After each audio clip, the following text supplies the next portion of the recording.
niya. Bakit? Lintik yung kabado ng dibdib niya. Puh! Ayun, kakabahan ka dyan, oh. Oh. Ngiya ka. Tiga rito ka lang, ano? Ha?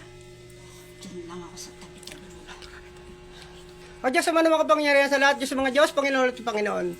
Nag-iisang Diyos na tunay na ito na mabuti sa kaitaasan sa pangkalahatan. Ama, pahintulutan niyo po ang punyal na ito. Kay Lorum! Ano yan?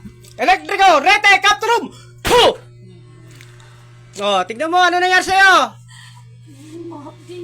Oh, masusunog ka dyan!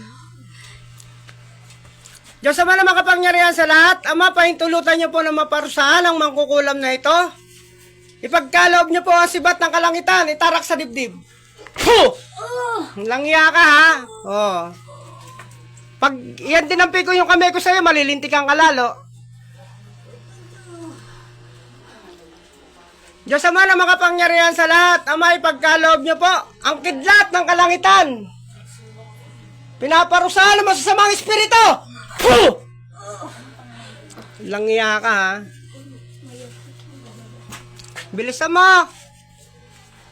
Gusto ko gumaling to, ha? Oo, sige. Pag hindi gumaling yan, anong gagawin ko sa'yo? Parusahan. Hindi lang parusa gagawin ko sa'yo. Anong gawin sa'yo? Ilan ba anak mo? 5. 5? Mahal mo sila lahat? Oo naman, naman ko yung mga anak ko. Gusto mo kunin ko yung isa? Wag, Para matuto ka? wag naman ho. Ha? Wag naman ho. Ito na ho, ginagawa ko na nga ho. Yung ginagawa. Saan mo natutunan yung kaalaman mo na yan? Ha? Saan mo natutunan ang kaalaman mo na yan? Kinakausap kita. Wala na po yung nagturo sa akin ito. Tagal na din ang patay. Katagal ng patay. Ibinigay sa'yo lahat? Hindi naman ho. Ilan na ang kinulam mo rito? Dalawa pa lang ho.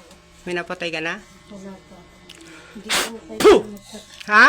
Hindi po kailangan patayin. Kung kaya naman po nilang magpatawad din. Nagpatawad ha. Walang hiya ka. Hindi mo ba alam yung ginagawa mo masama yan? Ha? Buhay ka pa, ang kaluluwa mo nasusunog na sa impyerno. Ha? Langya ka. Kung may kukulamin ka, yung mga kurap sa gobyerno, ha? Ha? Langya ka. Yung mga walang kalaban-laban, sinasalbahin nyo. Gusto mo magkulaman tayo? Hindi ho. No.